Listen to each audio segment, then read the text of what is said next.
Good afternoon or morning, depending on where you're joining us from today. My name is Kelly Hayes. I'm a partner in Thompson Hine's Immigration Practice Group. Joining me today are my colleagues, Keith Spiller, a partner in the firm's Labor and Employment Practice, and Dwight Meifelt, counsel in the firm's Immigration Practice. We would like to welcome you to today's webinar. This is the 13th in a series of webinars examining what the shift in presidential power could mean for the country.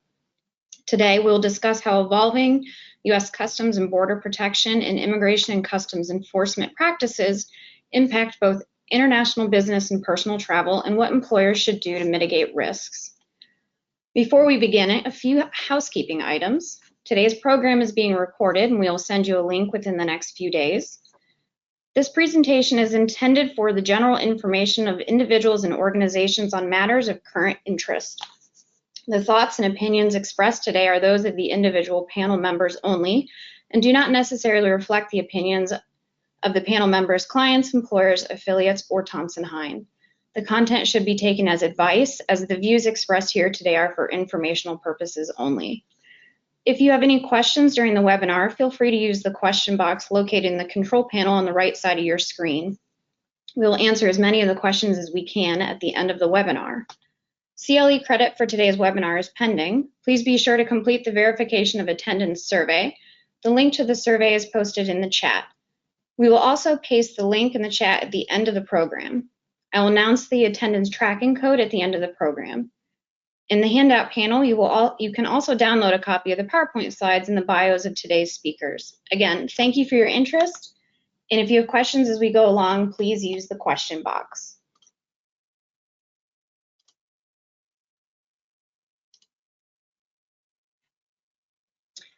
So as you're likely aware, more and more stories about travelers having issues at the border when attempting to enter the U.S. continue to make headlines. Thousands of travelers do come into the United States daily, and the majority are without incident, but that doesn't mean a traveler should not be prepared when entering the United States. We thought this would be an interesting topic from a variety of perspectives. An employer may not have considered how social media might impact an employee's ability to secure a visa or enter the United States.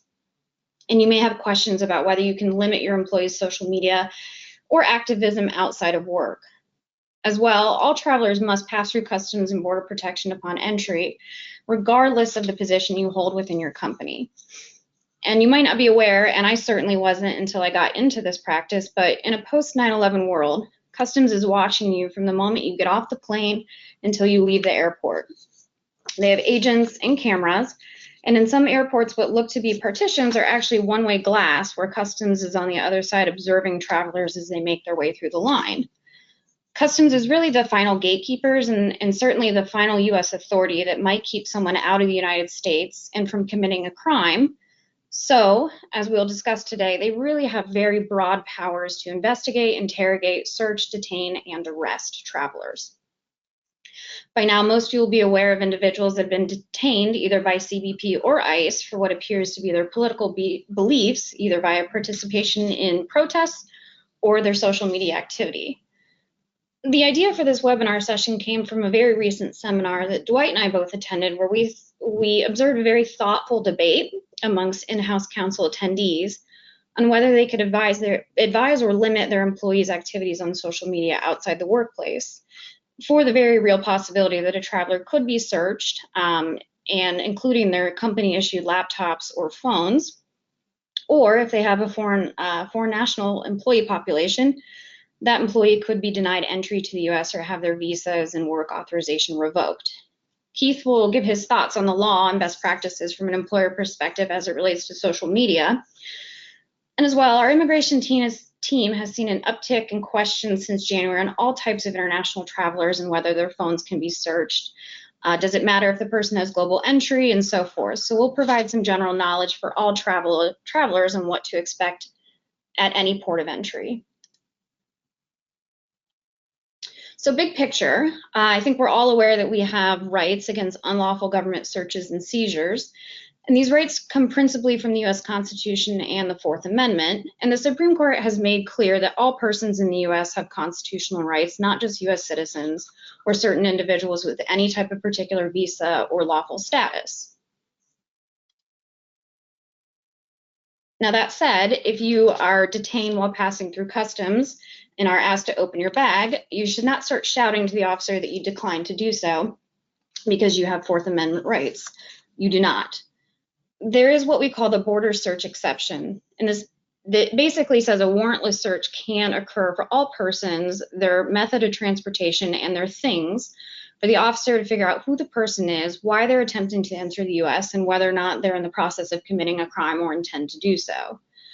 The only thing the U.S. Supreme Court has really debated on this topic is how far away this exception extends from the actual border. So Border Patrol officers monitoring the north and south land borders, and then officers monitoring harbors and rivers that lead inland. If you are at an airport or driving through a designated crossing, you're at a port of entry, and it really does not get more at the border than that, even if you land somewhere inland, for example, Houston. So unless you're planning to leave via the tarmac, you're not getting, quote, into the United States without having to go through customs first. So in sum, at the border, the government has very, very broad powers. And because you have not been admitted to the United States yet, your constitutional right against unlawful search and seizure has not yet attached.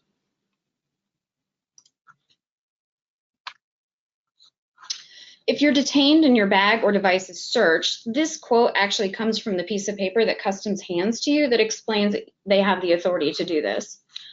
It's a very long piece of paper, and it cites to about approximately 10 federal statutes from the United States code that says they can search your bag, your luggage, your person, your merchandise, your devices, and so forth. And as so long as they act reasonably, they cannot be held liable for any civil damages. So does this mean that just because the government asks you to unlock your phone, you have to? Not necessarily. There's a story a few months ago of an immigration attorney traveling through Detroit who was detained and asked to open his phone. He declined, indicating that everything in his phone was subject to attorney-client privilege. And after 2 hours or so, he was eventually released without showing the officers anything on his phone. He could have lost that battle very easily and had his phone seized for the government to review. And I imagine it was not a pleasant experience for him. And I'd also venture to guess he was probably more prepared than most as to how to handle such situation.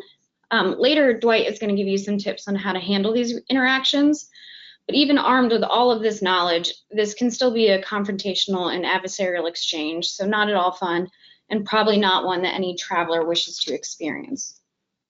Dwight and I have more than a few stories of travelers on temporary work visas or business visitor visas that have been refused entry to the United States because of what was found on their phones. Two stories that really come top of mind to illustrate this point is first a senior executive driving from Canada.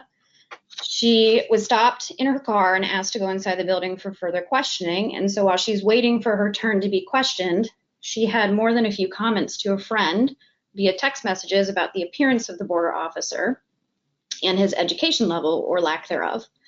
The officer asked her to open her phone, read the text, and as you can imagine, declined to admit her. And the second story that I think is a great illustration is the traveler that tried to enter the U.S. while wearing a shirt with a marijuana leaf on it. And I imagine that when he was asked whether he likes weed, he did not recall it's still a federal crime to ingest marijuana. So it was some very practical advice. Don't wear t-shirts that suggest certain things, and don't text about customs while waiting to speak to them. So with regard to the agencies that are involved in reviewing social media when it comes to immigration purposes, the answer for who's doing that is basically all of them. You have USCIS, which is the agency inside the US that processes visa applications, and they are reviewing social media. They're using AI to review social media. They're asking for social media information in connections with applications, and then they're making decisions about whether or not visa applications will be approved based on the information that they're seeing in those reviews. You also have Customs and Border Protection, which we call CBP, and that is an agency that is at all the borders and at the airports that interview people who are entering the US from abroad. And as Kelly's outlined, they have the ability to search devices. So they're looking at what's going on and making decisions about entry. You have ICE, which is U.S. Immigration and Customs Enforcement. Essentially, those are the immigration police. They control the status of students, and you may have seen that many students in the U.S. right now are having their status revoked based on a variety of things, but some of it involves posts that they've made to social media. And so ICE controls student visa status in the U.S., and they're looking to see, and then they're revoking student statuses if they see information that's inconsistent with a individual status in the U.S. And then finally, you have the U.S. Department of State, which is an agency that manages all applications submitted to U.S. consulates. And they are asking for social media information, and then they're reviewing that in the course of looking at whether or not someone should be issued a visa to enter the U.S. So in theory, if you had someone that was outside the U.S. and they applied for an H-1B visa, their employer would apply for an H-1B visa with USCIS, and the social media activity might be reviewed then. The next thing that happens is that individual then has to take the approval notice from that application and go to a U.S. consulate and apply. They're going to be reviewed there. And then they travel to the U.S., and when they get off the plane, they're going to be reviewed again. So the immigration system has multiple chances to review an individual's activity. And in the course of all of that, they actually are they've become very aggressive in what they're doing. Next slide. So in terms of the just the general, what we're going to do is we're going to talk about what they do and how it can affect your status, and then we already identified the agencies that will be involved in doing that. If you can hit the next slide, Kelly. The question a lot of people ask is, what is the purpose of, can we actually have slide 9, Kelly?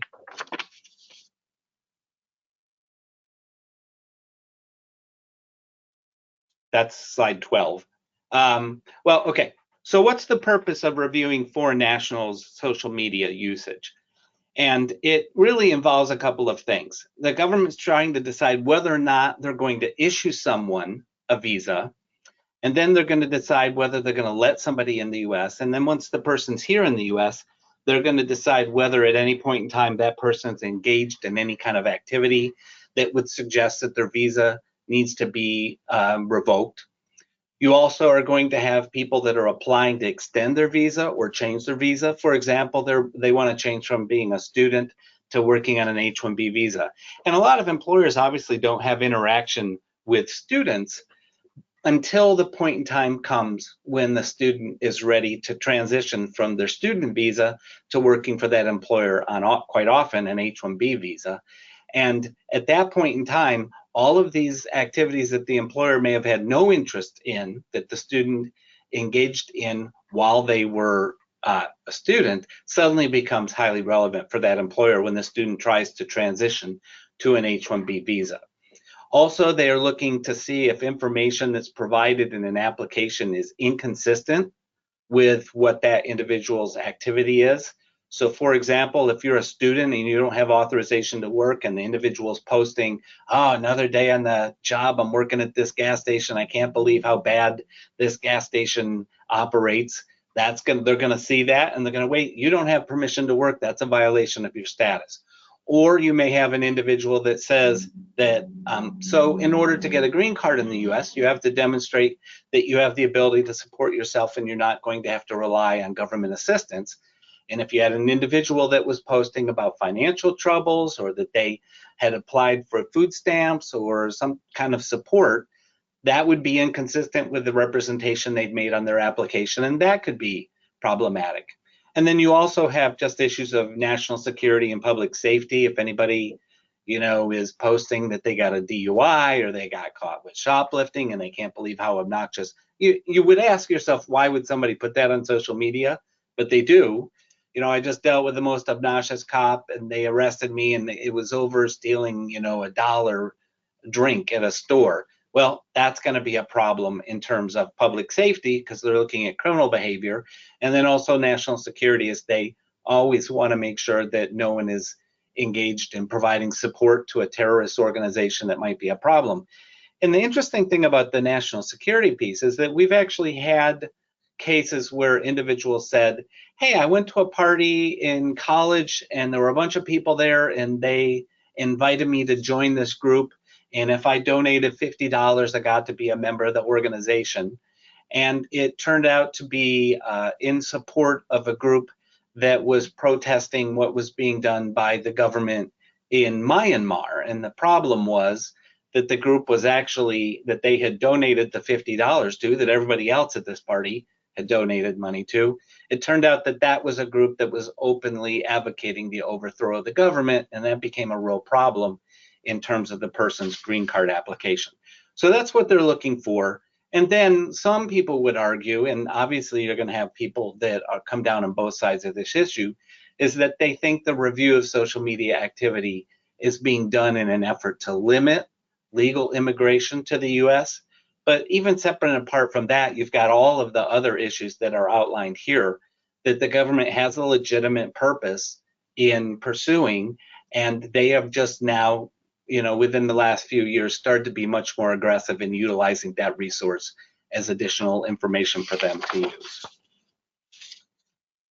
All right, next slide. So in terms of how this has come about, for years, the government never really paid any attention at all to social media accounts. And then maybe 6 or 7 years ago, they started asking for this information and they started looking at it. But it wasn't very often that we heard about people having problems with their immigration status based on their social media activity. That was really an outlier. And we never heard anything about people that were being refused entry or having their status revoked and being deported from the US for social media activity.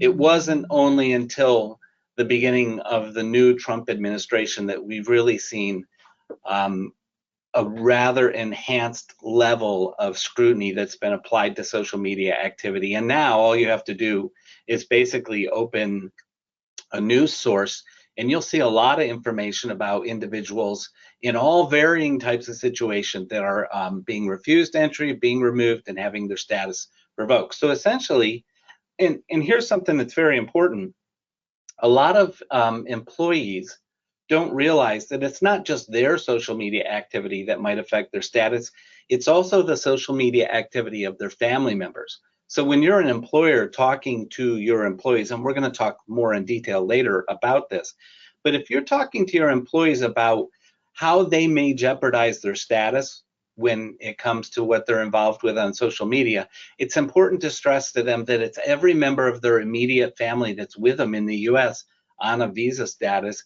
Their activities may affect the individual status as well. So it can affect your ability to work, it can affect your ability to go to school and travel and maintain status. So it kind of reaches all kind of varying aspects of an individual status.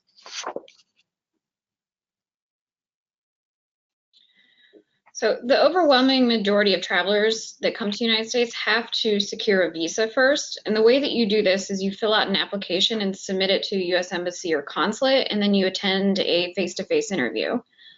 The application is called a DS-160, and regardless of the type of the visa that the person is applying for, you have to complete this, and it details who you are, where you live, where you work, have you previously traveled to the United States, do you have any relatives in the United States?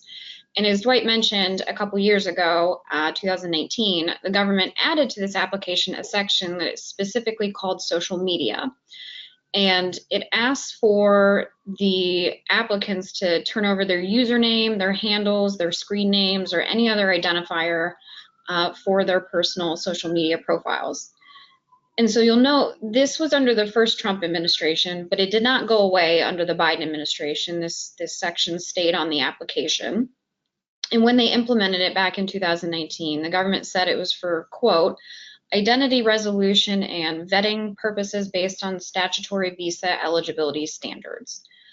Rewind a little bit to 2017, and Customs had already actually added a social media component to their visa application for ESTA, which is essentially a visitor visa application, but for certain countries, and it's a little bit more expedited. So in other words, we're coming up on almost a decade of the government looking a little bit more closely at social media for admission purposes. And as Dwight has mentioned, if there's anything problematic about your social media activity, that can result in denied entry or denied visa. And then again, as Dwight mentioned, it's not enough to assume that because you got the visa or admitted once. This in fact comes up over and over and over as you make it through the immigration journey. And then each time you travel outside the United States, you're no longer in any sort of immigration status for the obvious reason that you're not here. But then each subsequent re-entry to the United States is considered an admission, and you'll recall you don't have those Fourth Amendment rights upon any entry. Every time you file extension, that's an admission, and then as Dwight mentioned, anytime you go to a permanent status, green card, they're looking again. So we've all seen these stories, and I think probably the most well-known case right now is the Columbia student with the green card who led protests. He's now detained in Louisiana, and his attorneys are certainly making a First Amendment argument for him. But of course, he is detained, and the government is arguing to have his green card revoked and him deported from the United States. So how are they getting their hands on this information? Well, obviously, there's the proactive. The person is disclosing it on their applications. And then they're employing a variety of other methods, more sophisticated methods to get to this information, searching through devices, what's publicly available. And they're specifically looking for content that can be construed to violate the terms and conditions of a visa.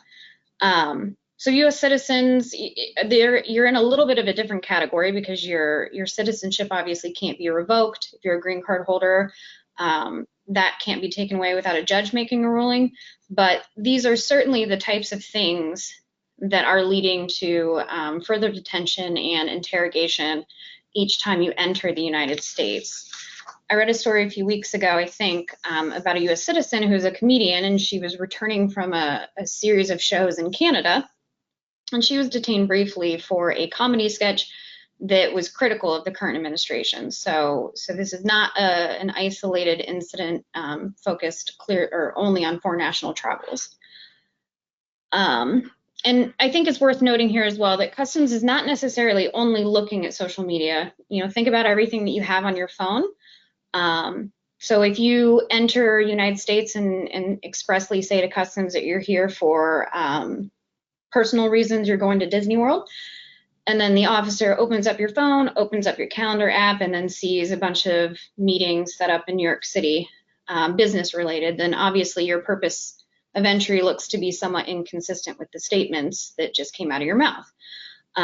There's a lot of information that can be contained in your texts, your notes, your emails, your calendar, your apps, just a ton of stuff is on our phones nowadays. And if I'm being honest, as I was thinking about and preparing for today's session, I actually don't even know what's in my search history because my 2-year-old often gets a hold of my phone and then types in random characters and suddenly a lot more is on my phone than ever intended.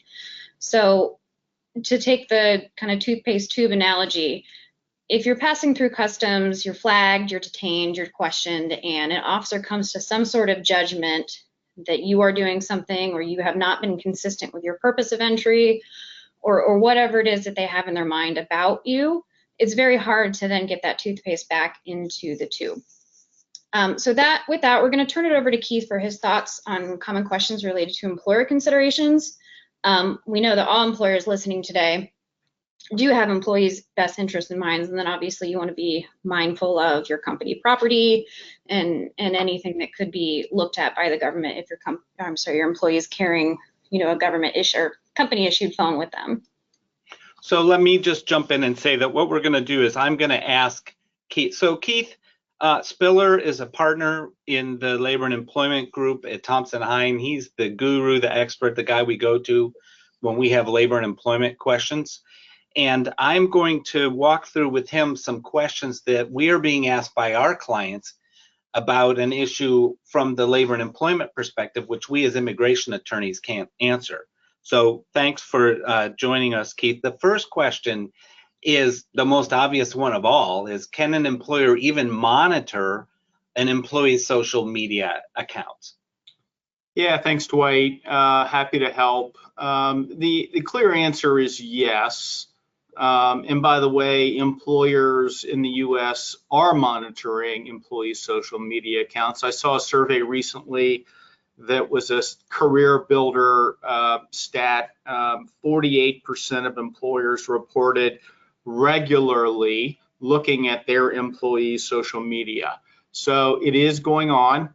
And there really aren't any laws that would restrict an employer from looking at, what I'll call public social media posts. These are the Facebook or Instagram posts and activity of their employees that are public facing. Makes sense if you think about it, right? If the content is posted for all the world to see, an employer as part of that world can view it just as any other person could. So clear answer to question one is yes.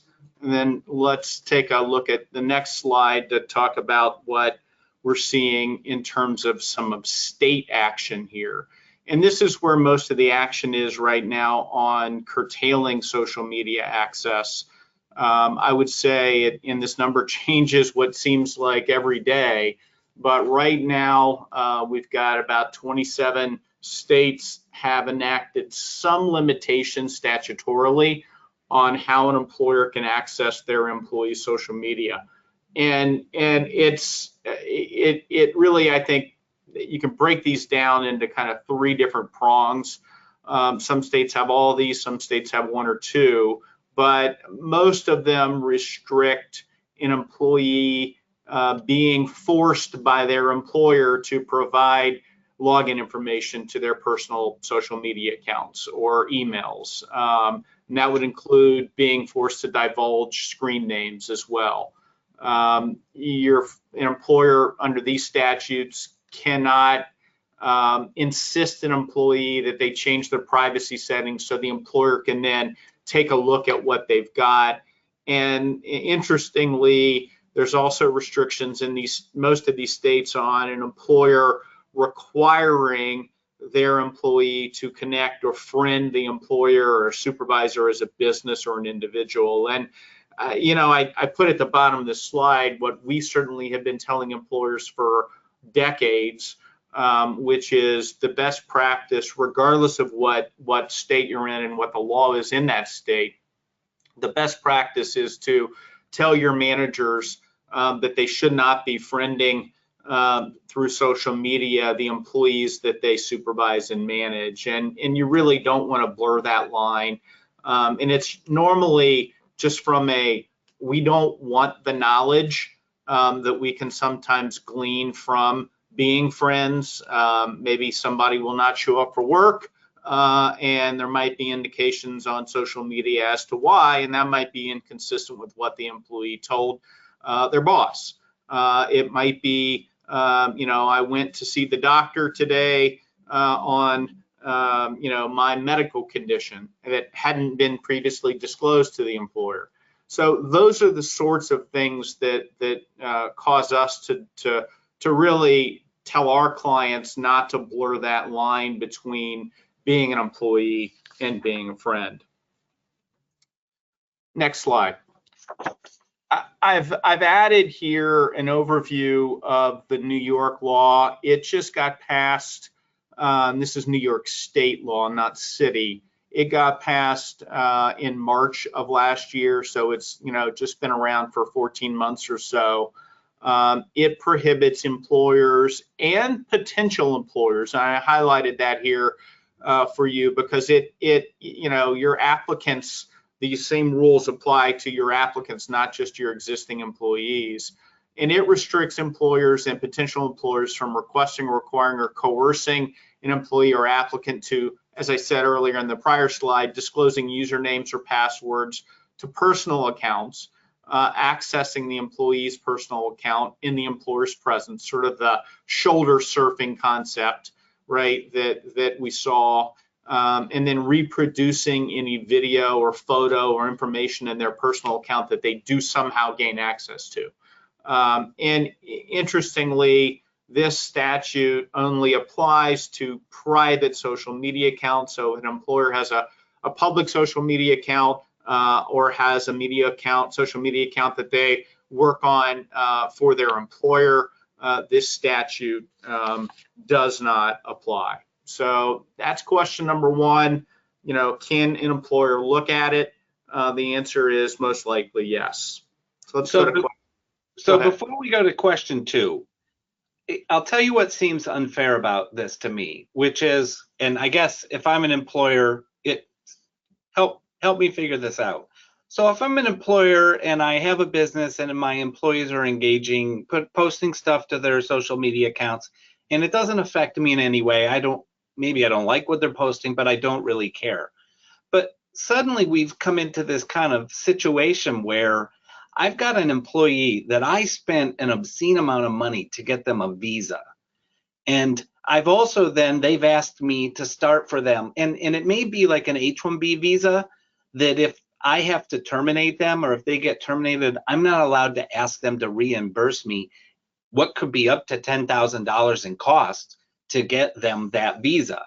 And then they've asked me to start a green card case for them. And that's going to cost me tens of thousands of dollars more. And then not on top of that, if they travel outside the US and then they get stuck and they're not allowed back in the US, or if their status while they're here is terminated because of something they've done, and I can't recoup that money, it doesn't really seem fair to me that I can't stop them from engaging in social media activity if now it's costing me a lot of money. Does the fact that now it's going to cost me a lot of money change this in any way? I mean, it really doesn't, Dwight. I mean, my answer to employers in this scenario is have a good policy that addresses what employers and employees can say and do in terms of social media, and then educate your employees about the risks. I mean, you and Kelly have done a great job pointing out to the folks on the call of what are the risks, right? And there really are, and they're more pronounced than they ever have been. And while I don't suggest, telling an employee that what they can or can't post in terms of things that might get them in trouble, what I do recommend is training and educating your employees about their use of social media and the use of, their family members' use of social media. So, I mean, fairness is never a concept that has helped employers much in any regard, and I don't think it helps tremendously here. But as I said, I think a little bit of education as to the potential impact of private matters goes a long way. Okay, and then that leads right into question two. Can they expressly ban employees from using social media? And the answer is yes, when they're talking about what they do on company time, right? I mean, work time is for work, and I can certainly say to my employees that while I'm paying you to work, I expect you to work. I expect you not to be posting on Instagram or X or whatever. So absolutely you can prohibit, but I think you got to be careful about complete bans, because the National Labor Relations Act, which if our employers out there know anything about it, you think it typically applies to situations involving unions. While that's correct, it's an incomplete answer, because it also applies to non-union employers. Excuse me. And what it would tell you as a non-union employer is that employees have the right to talk to their coworkers about and communicate about the terms and conditions of employment, their wages, their boss, the vacation policy, the healthcare policy, their immigration policies. They've got the right to communicate with their coworkers. And a complete ban saying you're not allowed to reference the company or anything about the company on social media would likely be viewed by the National Labor Relations Board as a violation of their Section 7 rights, their being the employee's Section 7 rights to engage in protected and concerted activities with their coworkers. So you got to be careful on complete bans, but certainly working time is made to work. Okay, so question number 3 flows right from that, which is, to what degree can you limit what they're posting? Yeah, and let's talk about those things that I would typically put in a social media policy, a company employer-based social media policy, right? So I would say that an employee can't use social media to engage in unlawful harassment or discrimination of their coworkers, right? I mean, the EEOC has even told us that in a hostile work environment claim, for example, we're going to look at, the EEOC is going to look at and find relevant conduct that has nothing to do with the four corners of the business, but has to do with social media platforms, right? And that can contribute or can be the basis for a claim of harassment, for example. So we certainly have a right as an employer to limit that aspect of communication. Obviously, the second component is trade secrets, confidential information, anything proprietary, whether it's the type of manufacturing process, or that's why you can typically ban photos of a plant floor, for instance, because that might have confidential information or proprietary information in it. That is certainly a permissible limitation. And then negative comments about the employer, if they're egregiously offensive or knowingly and deliberately false. And you got to be careful here, because harkening back to the NLRB would tell us that we can't eliminate you can't enforce a rule that says you can't make negative comments about the employer at all, because the NLRB would view that as violative of their rights to criticize, talk about terms and conditions, etc. So only in those circumstances where the negative comments are egregiously offensive or knowingly and deliberately false are they outside the scope of protected activity. So then that begs question number 4, which is, what about the First Amendment right to free speech? And this is the one that maybe makes me a little crazy, is when I hear my friends complaining about something that their employer has not let them do, and they think that the First Amendment gives them the right to say anything they want at any time, in any way, in any place. So what is an individual's First Amendment right to free speech within the context of their employment setting? Yeah, it's a great question, because I hear that too, right? Like, well, I have my statutory or constitutional right to free speech. I can say whatever I want. Well, as you probably know, if you've looked at this in any detail, the First Amendment does not apply to private or non-governmental employers, right? It is not applicable, and you don't have that right of free speech. That's why you can't sexually harass somebody and then cloak yourself in the First Amendment. That's why you can't yell fire in a crowded movie theater. The First Amendment does not protect all speech. And now, if you're a government employer, that's a different matter. And as I note here, there are protections under the First Amendment if the matter is of public concern, which is defined under the statutory sort of in case law under the First Amendment as an issue of social, political, or other interest to a community. But by and large, if you're a private employer, like most everybody is on this call, it is not a cloak. The First Amendment cloak does not give your employees the right to say what they want on social media. So then or elsewhere, for that matter. So I guess then that begs question number 5. Yep. And that is, so what can they do politically? Yeah, I'll give you my favorite lawyer answer, right? It depends. And why it depends here is back to my statement a couple slides ago, Dwight, which is states are becoming more active in terms of regulating this issue.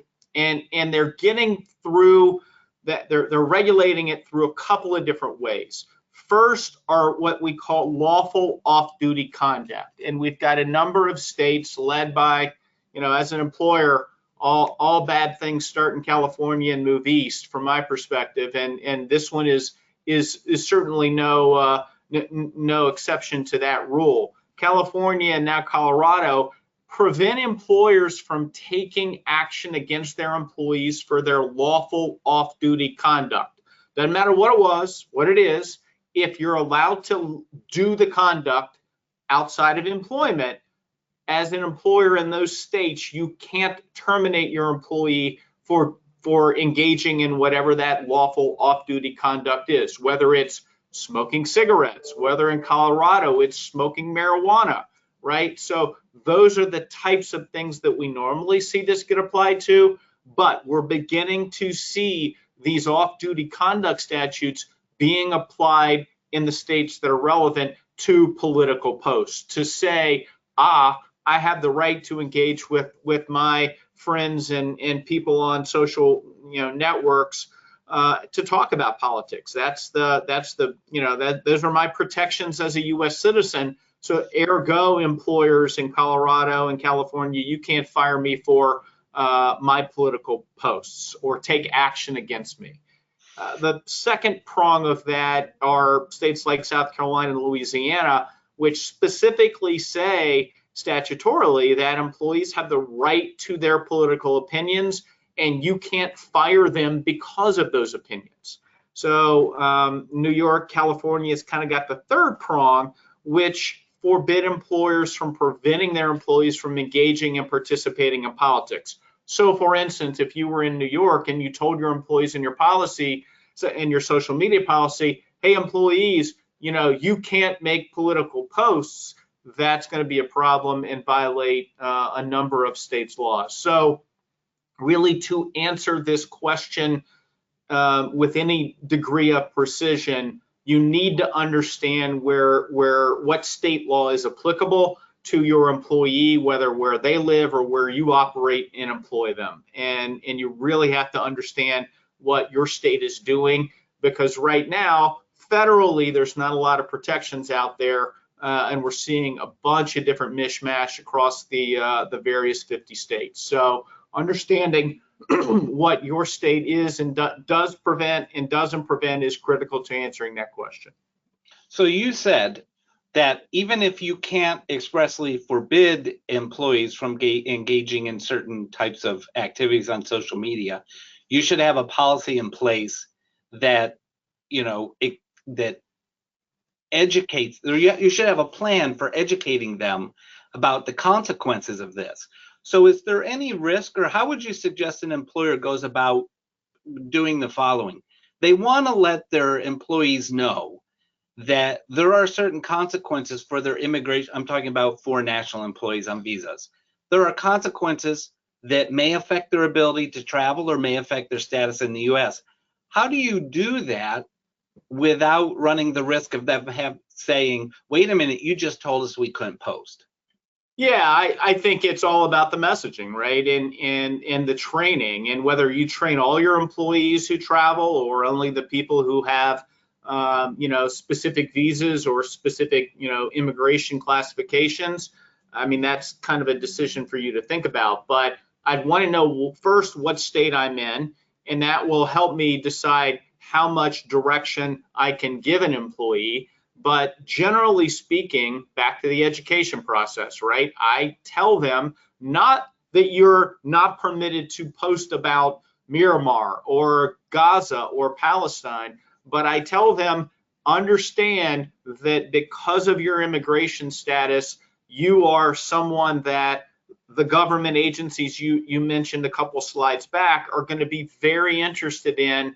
And if you're doing that, you're putting at risk your immigration status, which puts at risk your employment. And you need to make your best decisions, but understand that if it impacts your employment, for instance, if it impacts your ability to travel, and your job is a salesperson that needs to travel all over the US or all over the world to sell product, then that's something that's going to impact your employment. So I'd want to know what state it is, and then I'd want to tailor my messaging, my education to that group of people, likely without saying, you can't say X, Y, and Z. The better approach, in my view, is to say, if you say X, Y, and Z, here are the potential problems. And, like, for instance, I mean, we're in Ohio here, and if your state isn't one of those like Ohio, who Ohio does not have any restrictions on off-duty conduct or the other political activities, then we're really left with the at-will doctrine. I did find a recent case from the Northern District Federal Court in Cleveland that said, a private employer has the right to restrict their use of social media and to discipline the employee when he or she makes statements that violate that policy, especially where the statements may put the employer in a bad light. So, how far does that extend? I don't know yet, but there are those protections. But embedded in this answer, Dwight, is the fact that we need to have a policy that sets out what an employee can and can't do, that is in compliance with that individual state. Presuming that we've got that scenario, then you can discipline if they violate the policy, so long as you're not making exceptions to that rule. So then I guess the next slide, Kelly, is the question of, the whole comment. Kind of walk us through what this, all right. Yeah, go back. Yeah, just go back 1 to 22. There you go. And the point here, Dwight, is, look, in Ohio, you may have the ability to take action if somebody says something that they shouldn't under a social media policy, but that doesn't always mean that you should, right? Because at the point I raised before, if you are only looking at certain groups of employees' social media, whether that's in the application process or in this process of determining what people can say on social media and what they can't, it's rife for potential discrimination claims, right? I'm being treated differently because I'm of this national origin, or I'm of this age, or I'm of this, these days, old white males are now, being protected again under the state law or under the federal D&I laws. So, again, discrimination claims and disparate treatment are certainly something to be aware of out there. And then the other thing I would say is the folks who typically are active on social media on hot button issues that might get them into trouble under a social media policy are typically those, and I'm generalizing, but they're typically those who are not afraid to sue and who are going to be knowledgeable about their rights and the remedies attached to that. So I think, even though you may have the legal ability to take action, sometimes discretion is the better part of valor.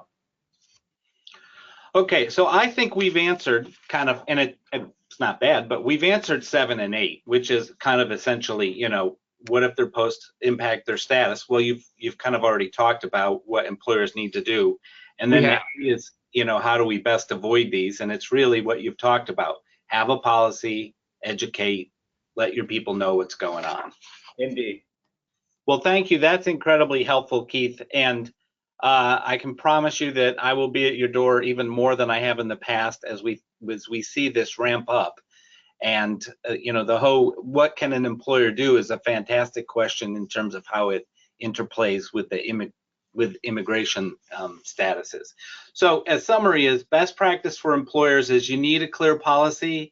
You got to educate your employees. You need to make sure they're aware about what their families are doing. And then the last piece is, when people tell you you're going to travel, you can't just say, okay, have a great trip and bring us back a souvenir.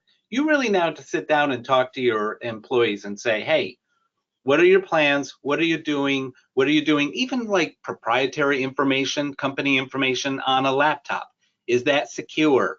Is your email, your confidential company email, is that secure? It's not just about, is social media activity going to get them in trouble? You want to make sure that they understand they're exposing now in ways we've never seen before when they travel company information that you don't want out there. So thanks, Keith. That was fantastic. All right, moving on to Kelly.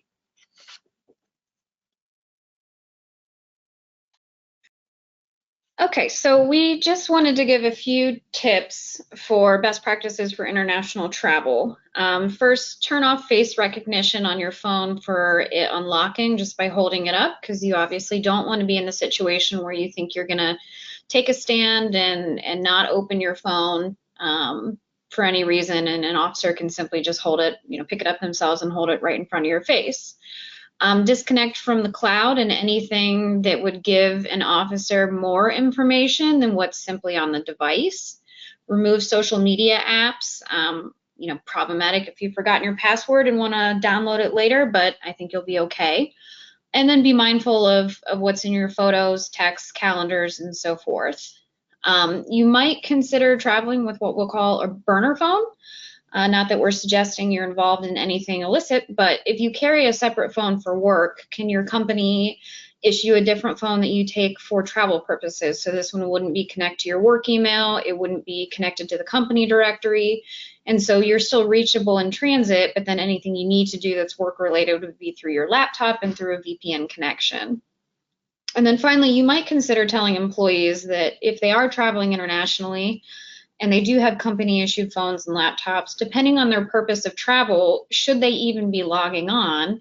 And so therefore, should they even be taking these devices with them? You should also consider the very real possibility that if you permit the employee to depart the United States with these devices and they are not permitted to return for one reason or another, then your device is stuck outside the United States indefinitely. And Dwight, I think we'll turn it back to you, and I'll take a look at some of the questions as well. So what do you do, or what is your employee? And this is all about, really, we're talking about this from the perspective of the employer for the most part, but this involves training for employees and having them prepared. And there's really two different individuals that have a consequence for them when they are applying to enter the U.S. The first is U.S. citizens. So a U.S. citizen can't refuse to hand over their device, but they can refuse to allow the CBP officer access to the device. They can say, I'm not going to log in. I'm not going to let you use, I've turned the face off. I'm not turning that on. I'm not giving you my passwords. And that individual cannot be refused entry to the U.S., but they do at least need to understand. And, probability, you don't want them handing over devices that have lots of important information on it. But the consequence may be that they get sent to secondary inspection and they have to sit there for a couple of hours. And they need to understand they cannot be refused entry. It just may slow them down some before they get into the U.S. And frankly, nobody wants to sit in secondary inspection and wonder what in the world is going on. So helping them understand they'll get in, but there may be some delays, but that they don't want to provide unfettered access to their device is important. Individuals that are entering the U.S. on a visa because they're not U.S. citizens have an entirely different situation. If they refuse to turn over their device, if they refuse to allow the individual to gain access to the CBP officer to gain access to the device, then they run the risk of being refused entry and being turned away. I would suggest that at the very least, it's important that they have removed all confidential information from the advice. This, I think, would be the best practice. Don't have proprietary company information on the device. Don't have social media information on the device.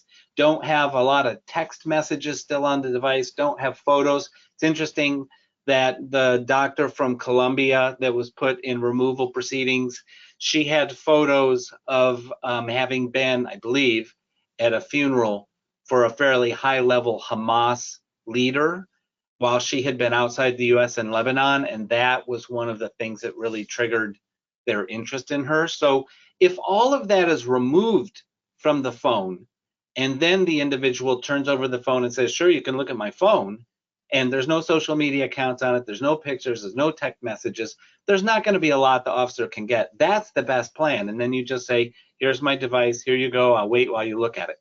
I will also note that CBP has the ability to scan the entire device.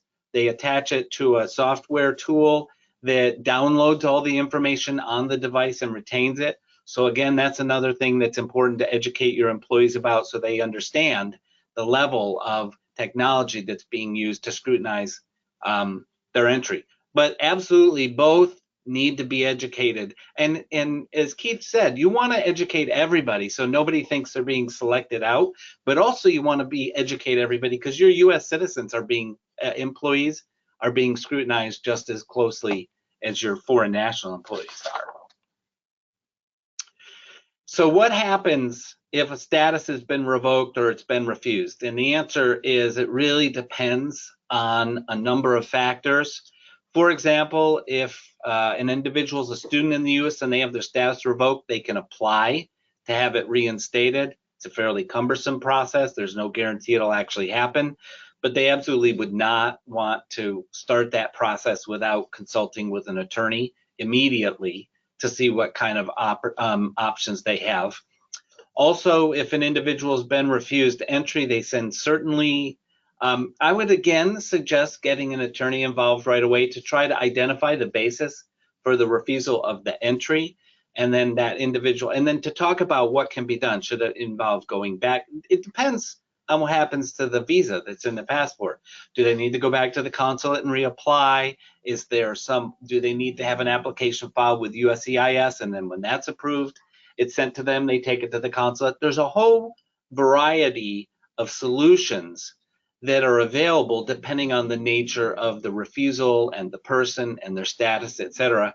So I think all I can really say is contact legal counsel ASAP, move immediately, and sit down and talk about what the options are for getting back into the U.S.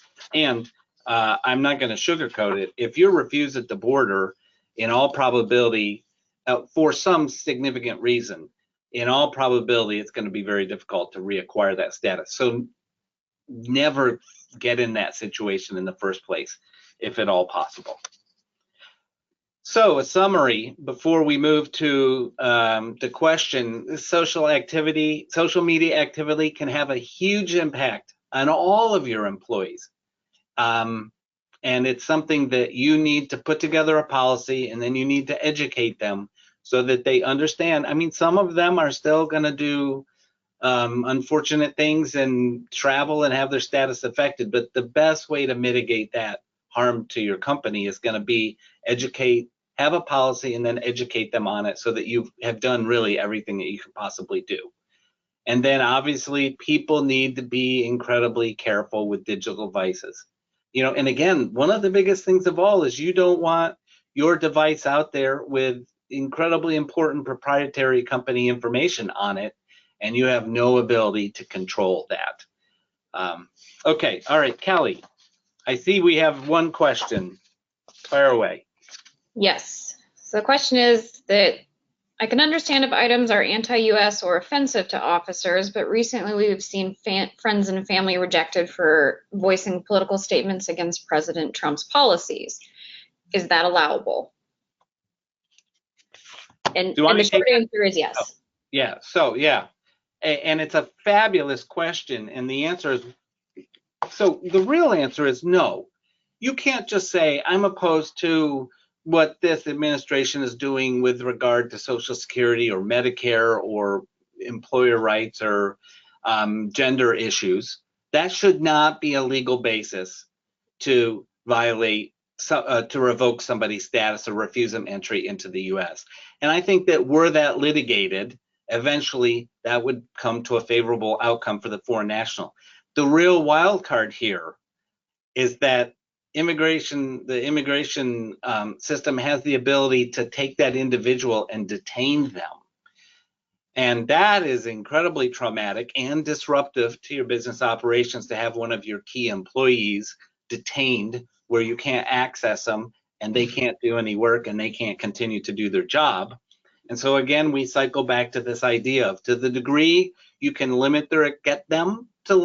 educate them, to help them learn how they need to limit their exposure by their social media activity, by what they have on their devices when they travel, by how they respond to inquiries when they enter, then hopefully you can avoid them having to deal with being refused entry to the U.S. or actually being in the U.S. and being taken into custody. which would be just something you never would want to have any of your employees have to go through. And so with that, I think we'll close. Thanks everyone for your interest in attending today's webinar. And if you're not currently receiving our updates and invitations, we invite you to go to our firm's website and register to receive our mailings under the Publications tab. Thank you all for your interest in attending today's webinar, and we all hope that you have a great rest of your day.